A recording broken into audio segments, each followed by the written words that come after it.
Film dimulai dengan suasana malam kota London. Brandon Beckett, seorang agen sniper elit, sedang berada di sebuah gedung mengamati gerak-gerik Laura targetnya, seorang CEO yang ternyata juga menjadi otak di balik sindikat perdagangan manusia dan prostitusi online. Melalui teropongnya, Brandon fokus mengikuti setiap langkah Laura yang tampak sangat frustasi. Sementara itu, rekannya Shiro yang merupakan intelijennya terus menghubungi Brandon melalui telepon. Shiro terus mendesak Brandon agar mereka harus segera bertindak dan menumbangkan Laura beserta bisnis ilegalnya sesegera mungkin. Baik Brandon maupun Shiro memiliki kecurigaan kuat bahwa salah satu agen pemerintah mungkin terlibat dalam memuluskan jalannya bisnis mereka. Di markas target, Simon, salah satu pengelola bisnis haram tersebut, menerima informasi bocoran mengenai rencana penggerebekan yang akan segera dilakukan oleh FBI. Ia dengan cepat memberitahu Mary Jane, yang saat itu sedang melakukan live streaming bersama beberapa wanita lainnya. Dalam kepanikan, Simon menyelipkan sebuah nomor telepon ke saku mantel Mary dan memintanya untuk segera mencari tempat aman sebelum penggerebekan dimulai.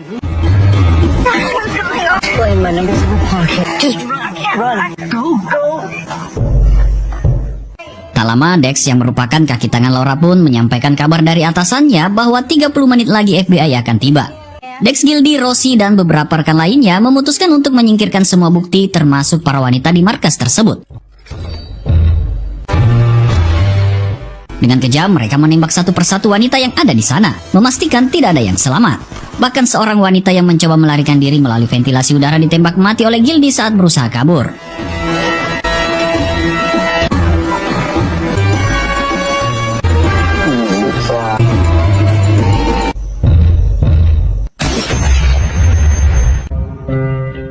Setelah itu, mereka meninggalkan markas sebelum FBI tiba. Di sisi lain, Brandon yang masih memantau Laura dari jauh melihat pergerakan mencurigakan. Ternyata Kusamo, wakil kepala patroli perbatasan, tiba-tiba muncul untuk bertemu dengan Laura.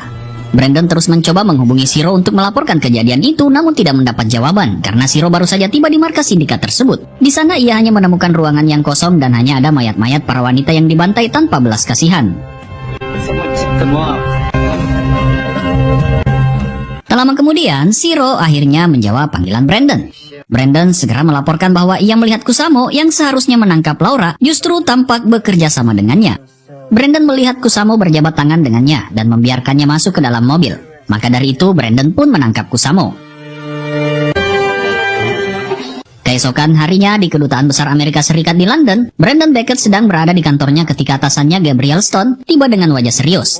Stone langsung menegur Brandon atas tindakannya menangkap Kusamo hanya berdasarkan firasat tanpa bukti yang kuat. Stone merasa tindakan Brandon itu terlalu gegabah dan tidak sesuai dengan aturan. Brandon berusaha membela diri mencoba meyakinkan Stone dengan menjelaskan secara rinci apa yang dia lihat saat itu.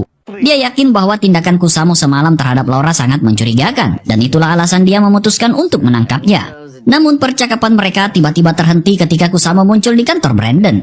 Dengan sikap tenang, Kusamo menyangkal semua tuduhan dan mengatakan bahwa hubungannya dengan Shiro tidak baik, yang membuatnya merasa difitnah. Dia mengklaim bahwa Shiro sedang mencoba menjebaknya. Kusamo juga mengungkapkan kalau Laura mengetahui dirinya sekarang jadi incaran, makanya ia memutuskan mengakhiri hidupnya dengan caranya sendiri. Stone yang masih tidak puas dengan penjelasan Brandon tampak semakin kecewa dengan situasi tersebut. Dengan nada tegas, Stone meminta Brandon untuk menyerahkan rencananya sebagai tanda bahwa dia harus mundur dari tugasnya. Brandon pun meski dengan berat hati terpaksa melepaskan rencananya di depan Stone. Scene berpindah ke markas baru Dex. Dia baru menyadari dari 10 targetnya hanya 9 yang terbunuh, sementara satu wanita yaitu Mary Jane melarikan diri. Kini Mary sekarang berada di kantor polisi. Lebih buruk lagi, FBI akan segera menjemputnya. Dex menjadi cemas. Ia lalu memerintahkan Gildy dan Rosie membunuh Mary sebelum FBI mengetahui kebenaran siapa di balik itu semua. Gildy dan Rosie segera bergegas menuju kantor polisi. Sesampainya di sana, mereka mengamati area sekitar dengan cermat, mencari tempat yang aman untuk membidik Mary. Dengan suasana yang tegang, mereka menunggu momen yang tepat untuk menyerang. Tak lama kemudian, Shiro datang dengan tujuan menjemput Mary. Di dalam kantor polisi, Shiro memperlihatkan beberapa foto kepada Mary. Ketika ia menunjukkan foto Kusamo, Mary langsung mengangguk, menandakan bahwa ia pernah melihat orang tersebut. Shiro kemudian meminta Mary untuk menghubungi Simon, yang sebelumnya membantunya melarikan diri. Namun, Mary tidak menemukan kertas dengan nomor telepon Simon. Lalu Shiro meminta izin kepada petugas untuk membawa Mary pulang. Sayangnya, petugas menolak permintaan Shiro karena nomor rencananya tidak terdaftar dalam sistem, setelah sebelumnya database-nya telah dihapus oleh pemerintah.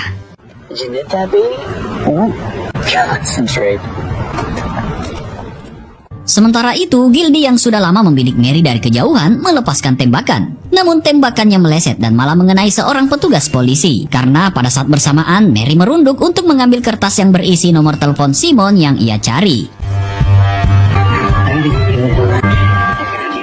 Shiro lalu dengan cepat membawa Mary kabur meninggalkan kantor polisi.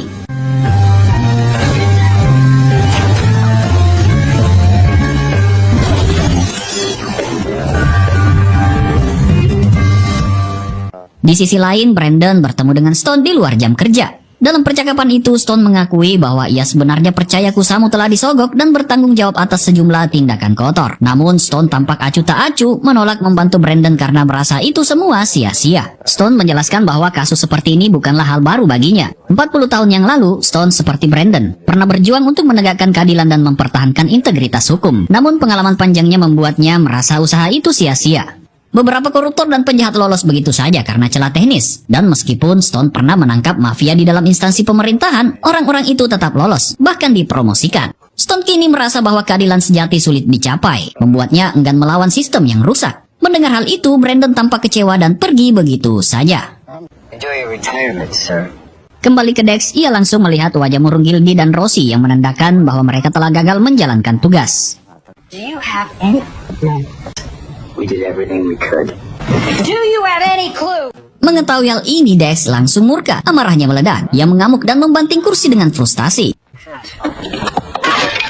Di sisi lain, Simon yang menyadari kegagalan Gildy dan Rosie dalam membunuh Mary tampak senang secara diam-diam. Ekspresi Simon yang berbeda dari yang lain tidak luput dari perhatian rekannya membuat mereka mulai curiga terhadapnya. Sementara itu, Shiro dan Mary tiba di rumah mantan istrinya, Sally. Shiro berencana untuk tinggal sementara waktu di sana karena menurutnya itu adalah tempat paling aman untuk saat ini.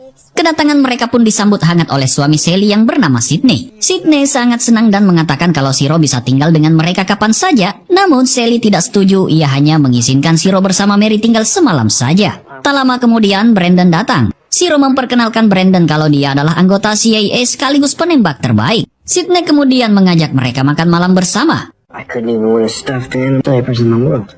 Setelah makan malam, Brandon mengajak Shiro berbincang secara pribadi.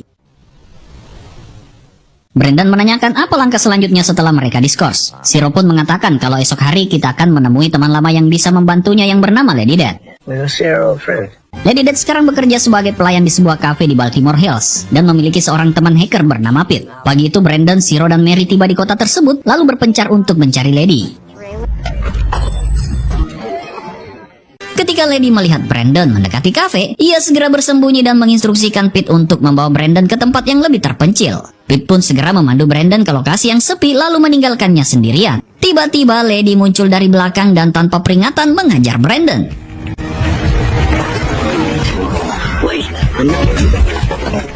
Pertarungan sengit pun terjadi di antara mereka, karena keduanya memiliki kemampuan bertarung yang hampir sama. Meskipun pertarungan berlangsung intens sebelum situasi semakin memburuk, Shiro tiba di tempat kejadian dan segera melerai mereka. Berkata kita semua di sini adalah teman. Lady kemudian membawa mereka ke apartemennya. Setibanya di sana, Lady memberi waktu 30 menit untuk menjelaskan alasan kedatangan mereka.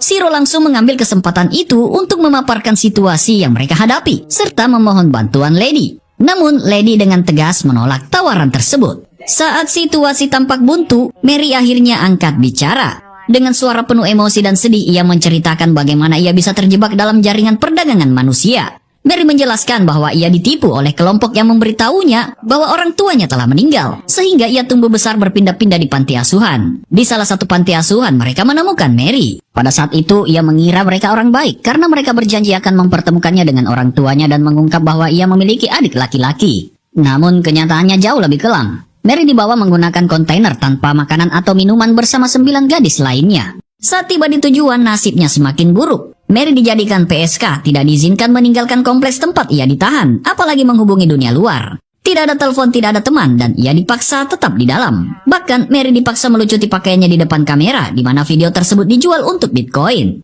Mary mengatakan kalau 9 gadis tersebut telah dibunuh kecuali dirinya karena salah satu anak buah mereka mempunyai hati yang baik mau menolongnya melarikan diri. Namun sekarang Mary menjadi target mereka karena ia mengetahui siapa saja orang-orang di balik jaringan perdagangan tersebut, termasuk mereka yang telah mengkhianati Shiro dan Brandon. Mendengar hal itu, Lady pun terdiam sejenak. Meskipun awalnya menolak, cerita Mary membuat Lady bersedia menolong mereka. Lady lalu mengatakan apa rencana selanjutnya. Shiro merasa senang mendengar keputusan Lady untuk membantu mereka. Dengan antusias, ia mulai menjelaskan rencananya. Langkah pertama adalah menghubungi Simon, orang yang sebelumnya telah membantu Mary melarikan diri. Shiro berharap Simon bisa memberikan informasi tentang kapan pengiriman gadis berikutnya dan lokasi markas operasi baru mereka. Namun, saat Shiro meminta nomor kontak Simon, Brandon tampak ragu. Ia tidak sepenuhnya percaya pada penggunaan ponsel meskipun sudah dienkripsi karena risiko penyadapan masih tinggi. Lady lalu memberikan solusi dan membawa mereka menemui Pete.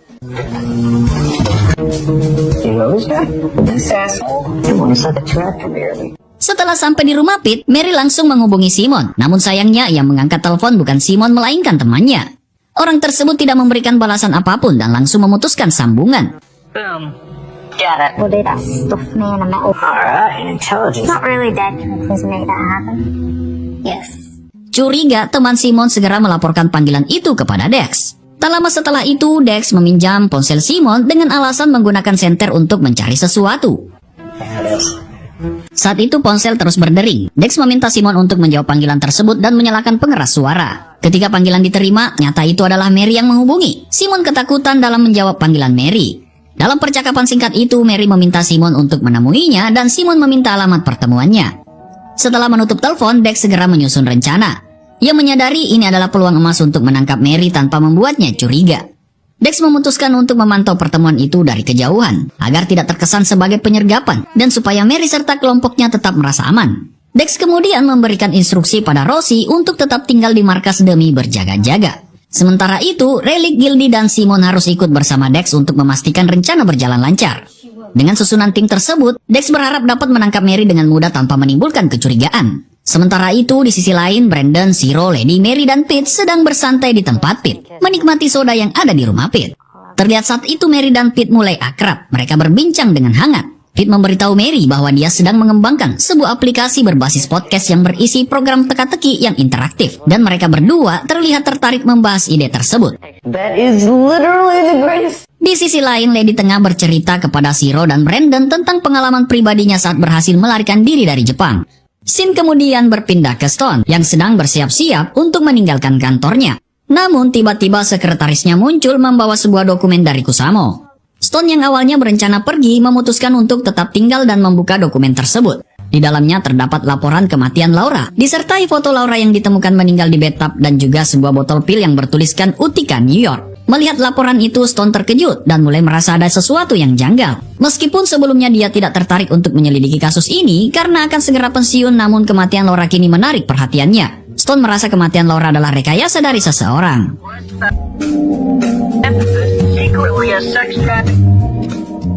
Stone kemudian mengatur pertemuan dengan Kusamo di sebuah kafe. Saat bertemu, Stone menekan Kusamo untuk menceritakan lebih lanjut tentang Utica yang ia tahu terkait dengan kematian Laura, karena Kusamo sebelumnya mengurus kasus tersebut. Namun Kusamo tidak memberi penjelasan yang jelas. Sebaliknya, ia mencoba menyuruh Stone agar tidak ikut campur dalam kasus ini.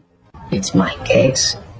Namun kali ini Stone berbeda. Ia menolak untuk mundur dan justru mendukung upaya Brandon dan Shiro. Stone dengan tegas meminta keduanya agar jangan pernah berhenti sampai mereka membongkar kasus ini. Sementara itu di meja makan, Lady dan Shiro duduk bersama berbincang-bincang karena keduanya tidak bisa tidur. Shiro berterima kasih kepada Lady atas bantuan dan keramahannya. Ia merasa berutang budi pada Lady karena telah membantunya dalam situasi sulit ini. Namun Lady justru mengingatkan Shiro bahwa kisah hidupnya memiliki kemiripan dengan Mary. Lady dan Mary sama-sama pernah hidup di panti asuhan dan diadopsi oleh keluarga yang tidak benar-benar peduli untuk membesarkannya dengan kasih sayang. Di sini terungkap kalau Lady mau membantu mereka bukan untuk Shiro melainkan demi wanita-wanita seperti Mary yang terjebak dalam nasib buruk seperti yang pernah ia alami.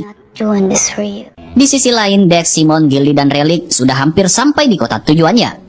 Keesokan paginya, Mary menerima pesan dari Simon bahwa mereka akan tiba di tempat pertemuan dalam 20 menit. Sebelum berangkat, Shiro, Brandon, Lady, dan juga Mary sedang menyusun rencana untuk menjalankan misinya supaya mereka tidak mengira dirinya telah menjebak mereka. Karena sebelumnya mereka tahu kalau Mary bersama Shiro saat penyergapan di kantor polisi. Di sisi lain, Dex dan timnya sudah tiba di lokasi. Gildy mengambil posisi di atas gedung untuk membidik Mary dari kejauhan.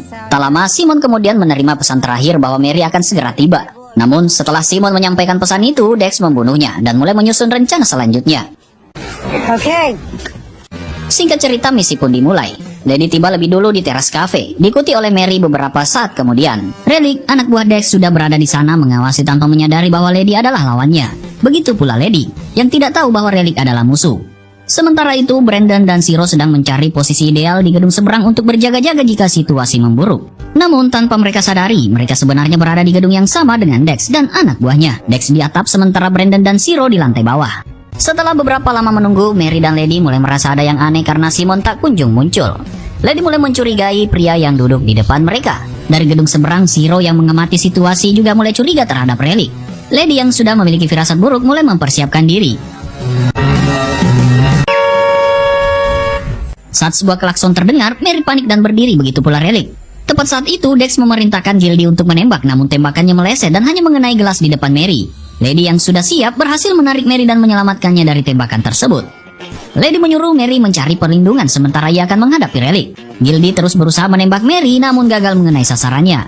Sementara itu, Brandon yang juga mengamati dari kejauhan terkejut mengetahui ada penembak lain dan menyadari bahwa penembak tersebut berada tepat di atas mereka. Zero kemudian bergegas menuju atap untuk menghentikan Gildy. Dex kecewa dengan kegagalan Gildy memutuskan untuk turun dan menangani sendiri. Namun saat keluar dari lift, Dex dihadang oleh Zero dan perkelahian sengit pun terjadi di dalam lift.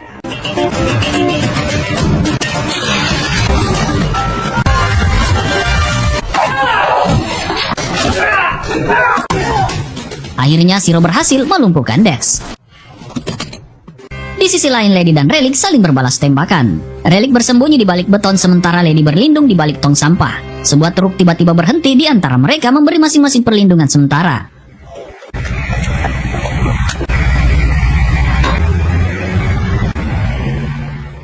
Saat truk pergi, Lady dan Relic saling berhadapan dan terlibat dalam pertarungan sengit.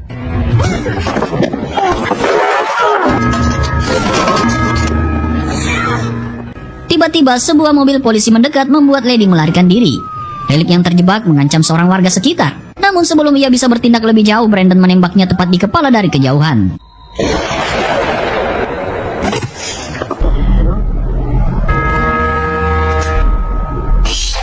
Gildy yang masih membidik Mary terlihat oleh polisi, yang mengira dia adalah penembak Relic. Panik, Gildy bergegas turun dan melarikan diri menggunakan mobil yang terparkir di area lokasi sebelum polisi bisa mengenalinya. Setelah kejadian itu, mereka kembali ke apartemen Lady. Namun, mereka merasa kecewa karena misi tidak berjalan sesuai rencana. Simon tidak pernah muncul dan rencana penyergapan gagal.